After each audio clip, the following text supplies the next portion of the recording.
고고학자들이 발굴한 문헌에 따르면 오래전 이 지구상에 메가케로스라는 아주 아름다운 뿔을 가진 사슴이 살았다라고 전해집니다. 그런데 이 사슴이 그렇게 아름다운 뿔을 가지고 있었음에도 불구하고 더 이상 번식하지 못하고 멸종을 당했던 흔적을 고고학에서 발견했습니다. 그래서 왜 그러면 이 메가케로스라는 이 아름다운 사슴이 더 이상 이 지구상에서 살지 못하고 종족을 번식하지도 못하고 그렇게 멸종을 당할 수밖에 없었는가? 이것을 연구하다가 고고학자들이 메가케로스가 게을렀기 때문이다. 즉 교만했기 때문이다 라고 결론을 내렸습니다. 왜 메가케로스가 교만했고 게을렀는가? 보통 뿔이 나는 동물들은 그 뿔이 계속 자라기 때문에 그 뿔의 무게가 일정 이상 나가지 못하도록 돌이나 땅바닥에 그것을 갈아주어야만 그 이상의 무게를 나가지 못하도록 해서 일정하게 뿔의 무게를 유지하기 때문에 오랫동안 살 수가 있는데, 이 메가케로스는 그 아름다운 뿔을 자랑만 할 줄 알았지 이것이 점점 자람에 있어서 계속해서 바위에도 갈아줘야 되고 땅바닥에도 갈아줘야 되고, 그래서 이 뿔의 무게가 더 이상 나가지 않도록 일정한 무게를 유지할 수 있도록 계속 갈아주는 일을 해야 되는데 메가케로스가 그렇게 하지를 못했다는 것입니다. 그래서 뿔을 가는 일에 게을리하다 보니까 그냥 자기 뿔의 아름다움에 취해서 교만해서 살다 보니까 뿔의 무게를 견뎌내지 못하고 멸종을 당했다라고 고고학자들이 밝혀내었습니다. 중세시대에 로렌스라는 수도사가 있었습니다. 이 로렌스라는 수도사를 감독이 문제가 많은 수도원으로 원장으로 임명하여 보냈습니다. 감독의 임명을 받고 문제 많은 수도원으로 갔습니다. 수도원에 갔는데 사람들이 원장으로 온 이 로렌스를 부엌으로 가서 설거지를 시켰습니다. 당신 우리 수도원에 왔으니까 설거지나 하시오. 그래서 설거지를 열심히 하게 됩니다. 그로부터 3개월이 지난 후에 감독이 내가 로렌스 수도사를 문제가 많은 수도원에 보냈는데 잘 적응하고 있는지 모르겠다. 가서 한번 살펴보자. 그렇게 해서 순방을 나왔습니다. 감독이 찾아오니까 많은 수도사들이 문 앞에 나와서 인사를 하며 감독님 어서 오십시오 인사를 합니다. 감독이 묻습니다. 여기 원장님은 어디 계신가? 아니 원장님이라니요. 우리 수도원에는 원장님이 없는데요 감독님. 아니 무슨 말을 하는 건가? 내가 3개월 전에 로렌스 수도사를 이곳에 원장으로 보내었지 않느냐라고 이야기를 합니다. 그제서야 수도사들이 자기들이 자초지종을 물어보지도 않고 부엌에 가서 일을 하라고 시킨 그 수도사가 자기들의 원장이라는 사실을 알게 되었습니다. 모두가 다 부엌으로 달려가서 로렌스 원장 앞에 무릎을 꿇고 원장님, 우리가 잘못했습니다. 원장님을 알아보지 못하고 3개월 동안 이곳에서 설거지를 시켰습니다. 다시는 우리가 그러지 않겠습니다. 용서해 주십시오. 그렇게 로렌스에게 무릎을 꿇고 사과를 합니다. 로렌스와 수도사들이 그때부터 한 마음이 되어서 이 문제가 많았던 수도원을 가장 모범적인 수도원으로 만들어냈다는 중세 교회사의 이야기가 전해지고 있습니다. 이렇게 한낱 미물인 동물인 메가케로스라는 사슴도 게으르고 교만해서 자기 뿔을 갈지 않았을 때 한순간에 멸종을 당할 수밖에 없었고, 그러나 이 로렌스라는 수도사는 겸손하게 그 수도원으로 원장 임명을 받아 갔지만 내가 원장으로 왔다는 말 한마디 하지 않고 사람들이 부엌에 가서 일을 하라 할 때 아무 말도 하지 않고 부엌에 가서 3개월 동안 묵묵히 설거지를 하며 인내했을 때, 겸손함을 보였을 때 모든 수도사들이 이 로렌스의 겸손함 앞에 무릎을 꿇고 사죄하며 용서를 빌고 그래서 가장 은혜스러운 수도원이 될 수 있었다는 것입니다. 이렇게 사람이든 동물이든 교만하면 무너지게 되어 있지만 겸손하면 반드시 그 사람은 그 존재는 일어서게 되어 있다는 것이 세상의 이치고 원리고 특별히 우리 하나님께서도 겸손한 자는 하나님께서 높이시고 교만한 자는 물리치신다라고 성경에 말씀을 하고 있습니다. 오늘 우리가 읽은 이 본문의 말씀에도 이런 교만과 겸손이 오가는 내용이 소개가 되어지고 있습니다. 오늘 이 본문의 말씀에 등장하는 주인공은 여호수아입니다. 모세가 죽고 나서 이스라엘 백성들을 이끌고 가나안 정복을 해야 했던 그러한 후계자 여호수아가 200만 명 이스라엘 백성을 이끌고 전쟁에 나아가 싸우게 됩니다. 한 번도 전쟁을 해본 경험이 없는 이 여호수아가 이스라엘 백성들과 함께 싸웠는데 여리고성에서도 큰 승리를 얻게 됩니다. 그리고 아이성 두 번째 전투에서도 큰 승리를 얻게 됩니다. 이러한 두 번의 큰 전쟁에서의 승리로 말미암아 여호수아의 이름과 명성이 온 열방 나라에 높아지게 해주셨다고 성경이 말씀합니다. 여호수아의 이름이, 여호수아의 명성이 하늘을 찌를 듯이 높아지던 그때 어느 날 한 무리들이 여호수아에게 찾아왔습니다. 저들은 바로 가나안에 살고 있는 기브온이라는 족속인데 여호수아가 여리고도 점령하고 아이성도 점령하고 계속 점령을 해오자 이 기브온 족속 원로들이 모여서 의논을 했습니다. 야, 이렇게 가만히 있다가는 우리가 여호수아에 의해서 멸절을 당하게 되겠다. 그러니 우리가 이것을 피할 방도를 한번 대책을 강구해보자. 그래서 서로 의견을 개진을 합니다. 예, 제가 좋은 의견이 있습니다. 이스라엘은 한번 조약을 맺으면 그 조약을 깨뜨릴 수 없다고 합니다. 그러니까 우리가 거짓으로라도 이스라엘과 조약을 맺읍시다. 그래서 조약을 맺으면 우리는 멸망을 당하지 않고 살아남을 수가 있습니다. 그래서 좋다. 그거 좋은 생각이다. 그러면 어떻게 할 것인가? 그래서 그들은 사전에 미리 준비를 합니다. 신발도 다 떨어진 신발을 준비해서 신고 떡도 곰팡이가 난 떡을 준비해서 여호수아를 만나러 갑니다. 그리고 여호수아에게 찾아가서 이야기합니다. 우리가 출애굽할 때 당신의 하나님께서 그 애굽을 물리치고 애굽의 10가지 재앙을 내리시고 당신들을 구해내셨던 그 하나님의 명성에 대해서 우리가 익히 들어 알고 있습니다. 그래서 우리가 당신들과 조약을 맺고자 저 먼 길을 걸어서 여기까지 왔습니다. 그러니 우리와 조약을 맺어주십시오. 라고 그렇게 이 무리들이 여호수아에게 이야기를 합니다. 그러면 이제 이렇게 조약을 맺자고 요청이 올 경우에는 반드시 하나님 앞에 먼저 묻고 기도를 해야 합니다.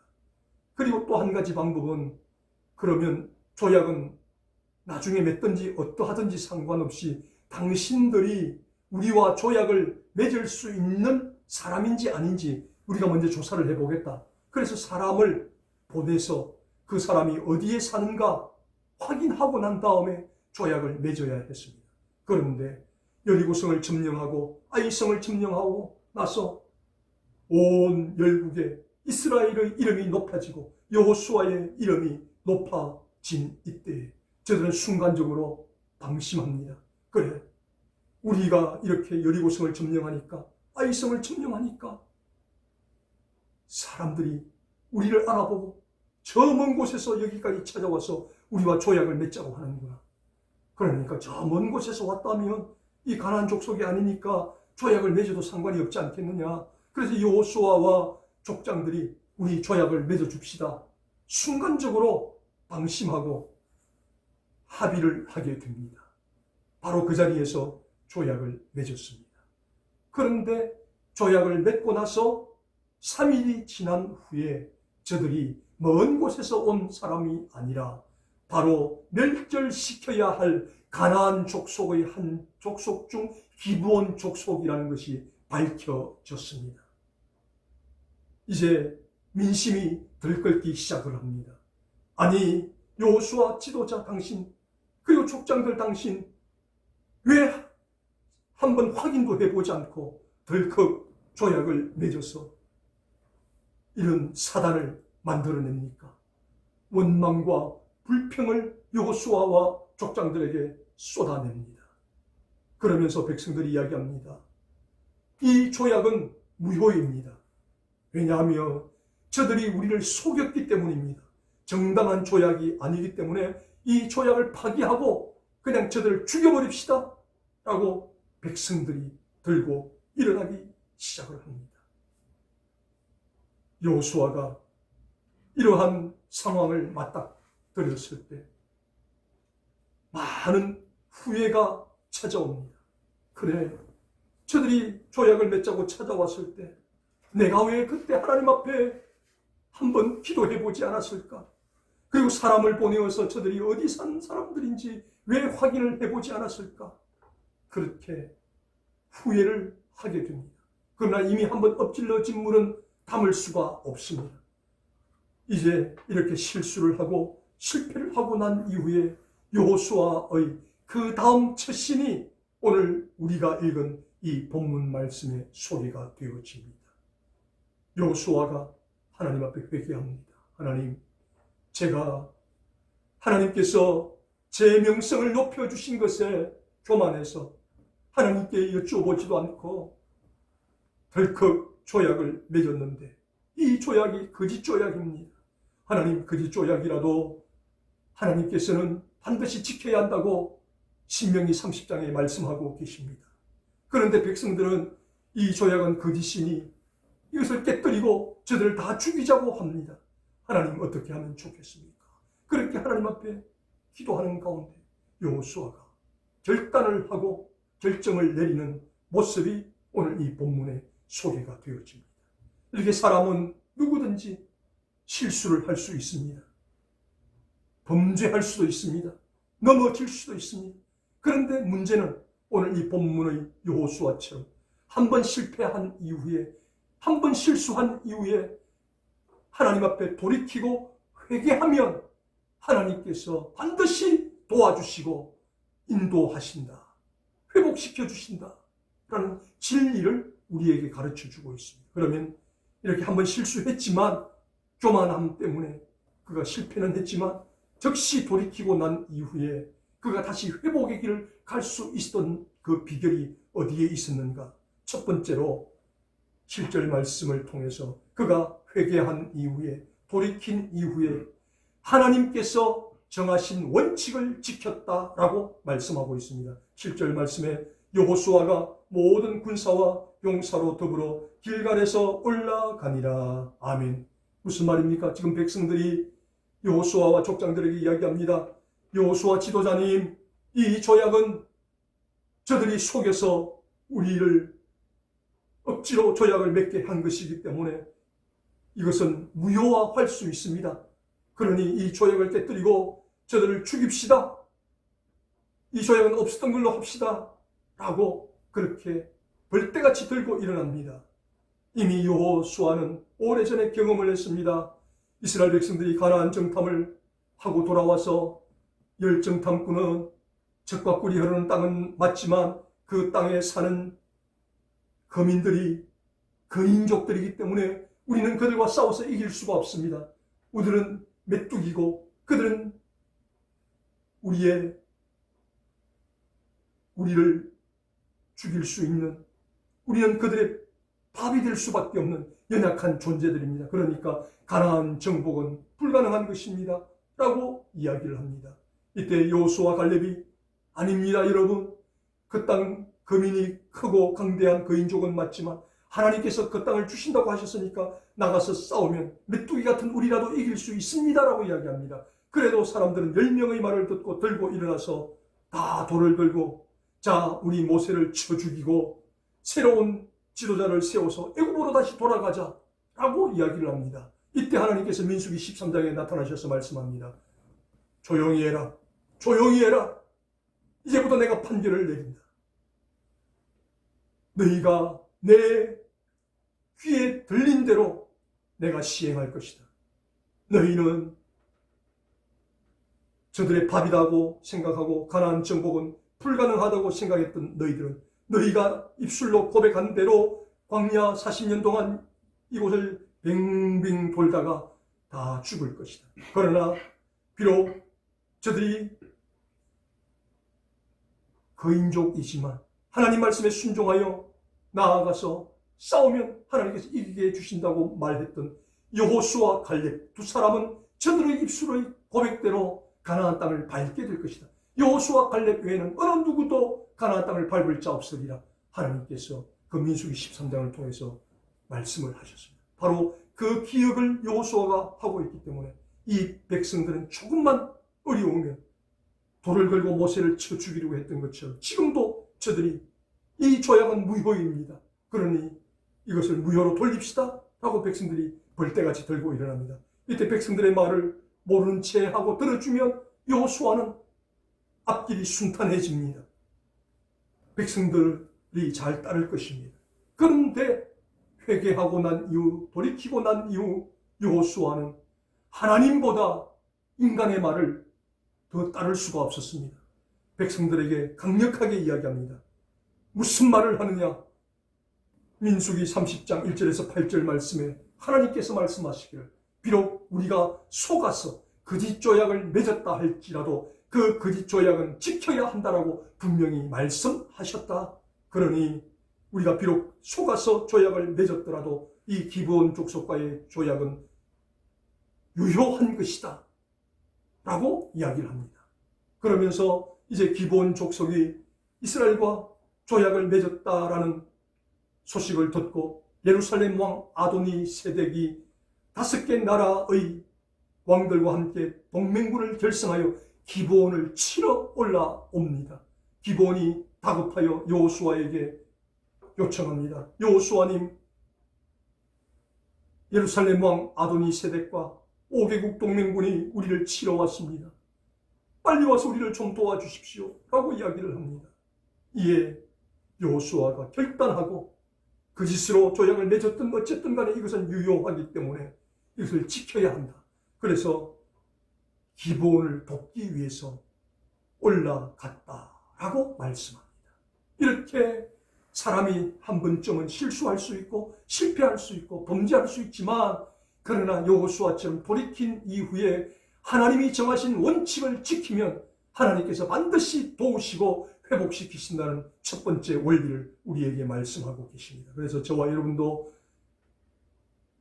넘어지기 전에, 실수하기 전에, 실패하기 전에 하나님의 원칙을 잘 지켜나가면 좋겠지만 그러나 우리가 연약해서, 우리가 부족해서 실패했더라도, 실수했더라도 여호수아처럼 즉시 돌이키고 하나님 앞에서 바른 원칙을 지켜낼 수 있는 우리 모두가 될 수 있기를 주님의 이름으로 축복합니다. 두 번째로 여호수아가 이렇게 돌이킨 이후에 어떻게 했는가? 돌이킨 후에 하나님의 원칙을 지켰더니 하나님의 약속이 주어졌다라고 8절을 통해서 말씀합니다.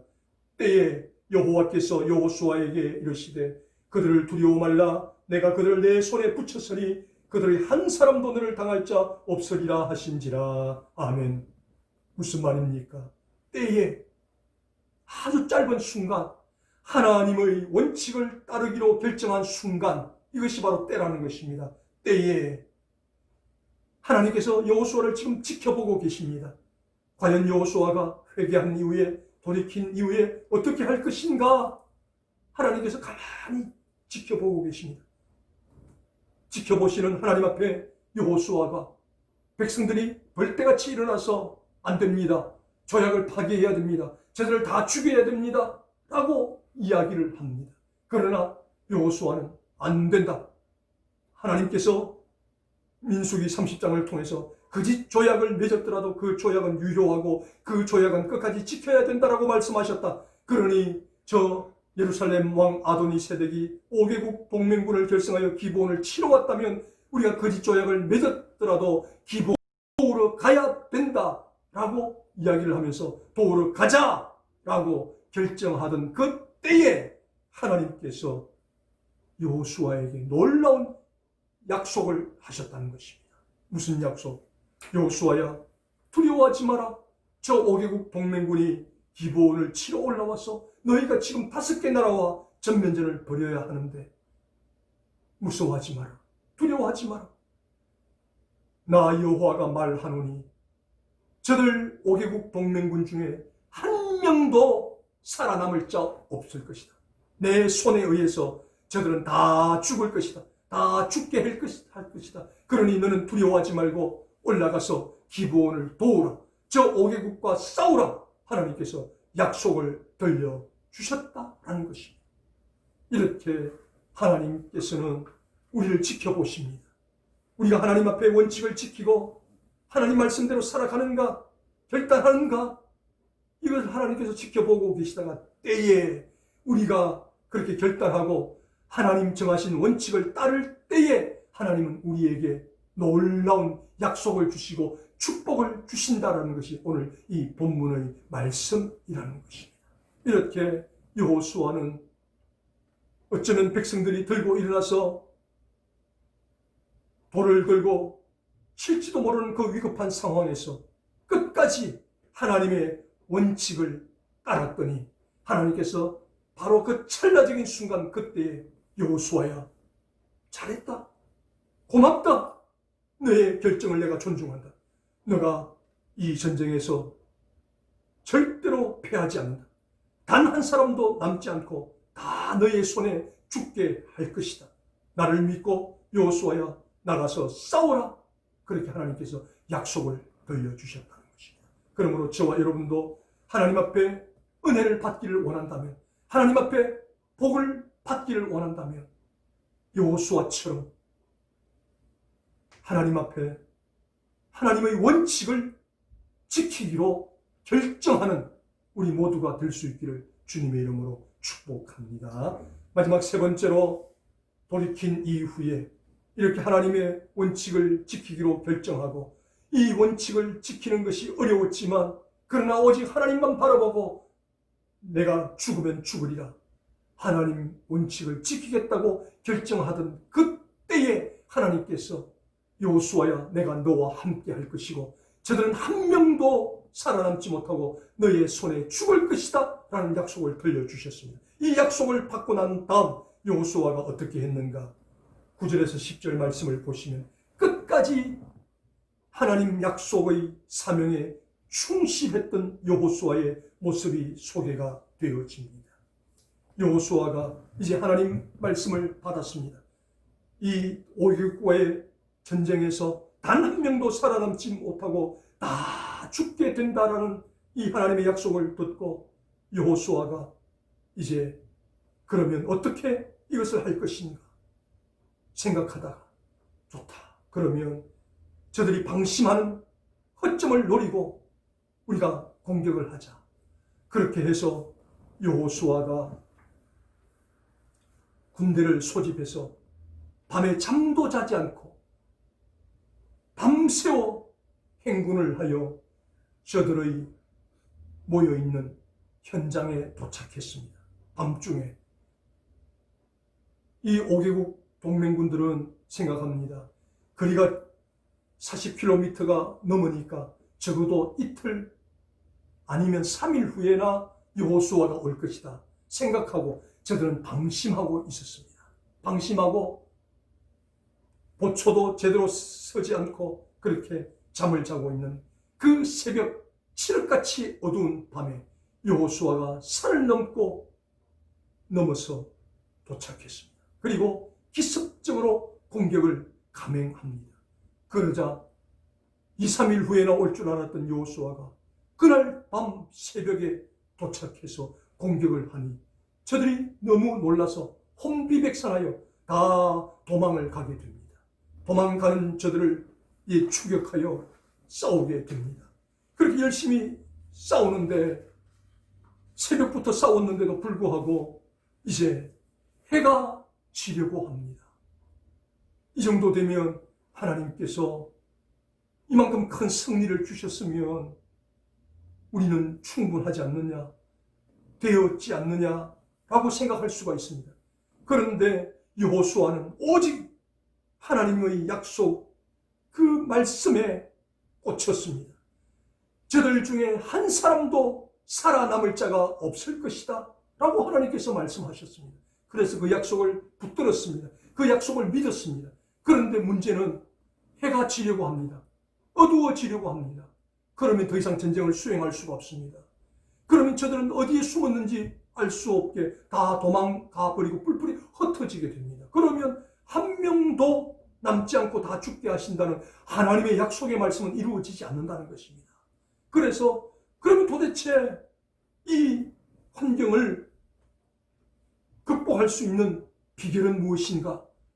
여호수아가 생각할 때 그래, 그것은 태양이 멈추면 된다. 태양이 멈추어서 넘어가지 않으면 환한 대낮에 우리가 다 싸워서 진멸할 수 있다. 그래서 여호수아가 하나님의 약속의 말씀을 붙들고 명령합니다. 태양아 멈추어라. 달아 멈추어라. 그렇게 명령하니 해가 넘어가지 않고 달이 넘어가지 않고 기다렸다는 것입니다.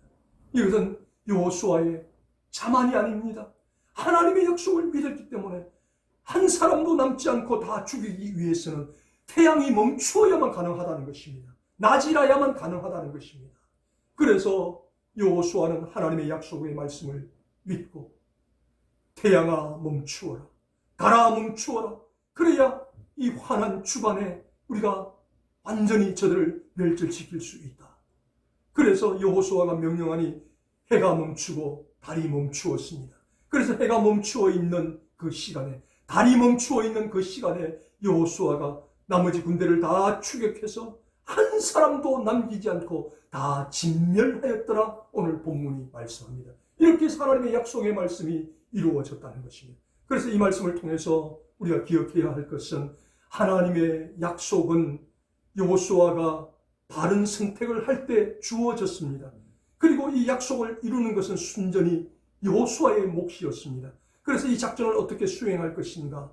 여호수아는 밤에 기습적으로 공격하는 것이 좋겠다. 그래서 잠을 자지 않고 행군하여 가서 새벽에 도착하여 저들을 공격하였고 저들이 혼비백산 달아납니다. 달아나던 저들을 계속 추격하여 싸우는데 시간이 너무 빨리 지나서 해가 지려고 합니다. 해가 지면 어두워집니다. 어두워지면 저들을 한 명도 남기지 못하고 죽는다는 하나님의 약속의 말씀은 실현될 수가 없습니다. 그래서 하나님의 약속의 말씀을 이루기 위해서 여호수아는 태양아 멈추어라. 달아 멈추어라. 그렇게 명령을 했을 때 달이 멈추었고 태양이 멈추었고 그래서 그 밝은 대낮에 한 사람도 남기지 않고 다 진멸할 때까지 싸우고 큰 승리를 가져올 수 있었다라고 말씀합니다. 이렇게 여호수아는 교만해서 한순간 실패는 했지만 다시 한번 돌이키고 난 이후에는 그런 실수가 없었다는 것입니다. 하나님의 약속의 말씀이 이루어지기까지 그는 끝까지 사명에 충실했다라고 오늘 본문이 저와 여러분에게 말씀하고 있습니다. 이 다시 한번 말씀을 우리가 살펴봅니다. 오늘 본문은 여호수아가 분명히 교만해서 마음이 들떠서 하나님 앞에 물어보지도 않고 기도해보지도 않고 덜컥 조약을 맺어서 문제가 생겼습니다. 여기까지는 누구나 다 범할 수 있습니다. 그런데 그 다음 여호수아는 즉시 돌이켰습니다. 회개했습니다. 하나님, 제가 잘못했습니다. 하나님께서 제 이름을 열국에 퍼져나가게 해주신 것에 방심하여서 제가 우쭐하여서 하나님께 여쭈어보지도 않고 이렇게 거짓 조약을 맺어버렸습니다. 하나님 회개합니다. 하나님 용서해 주십시오. 돌이켰더니 하나님께서 다시 한번 여호수아에게 기회를 주셨다는 것입니다. 결과론적 이야기이긴 하지만 지금까지 여호수아는 가나안 전쟁을 수행하면서 여리고라는 한 성을 대상으로 싸워서 이겼습니다. 그 다음 아이성이라는 한 성을 향해서 대상으로 싸워 이겼습니다. 그런데 지금은 예루살렘 왕 아도니 세덱과 더불어 5개 나라와 한꺼번에 싸워서 다 이겼다는 것입니다. 만약 여호수아가 거짓 조약을 맺지 않았다면 한 성, 한 성, 한 나라씩 맞서 싸워야 했을 것입니다. 그런데 여호수아가 범죄하고 실패하고 실수했는데 하나님께서는 그 실수까지도 용납하시고 합력하여 선을 이루게 하셔서 한 나라씩이 아니라 5개 나라와 맞서 싸워서 한꺼번에 이기게 하시는 놀라운 은혜를 허락하셨다는 것입니다. 어떻게 할 때? 여호수아가 돌이키고 회개할 때 하나님께서 여호수아를 도우시고 여호수아를 회복시켜 주셨다는 사실입니다. 그렇다면 저와 여러분도 이 땅을 살아가는 날 동안 연약한 사람이기 때문에 때로는 넘어질 때도 있을 것입니다. 실수할 때도 있을 것입니다.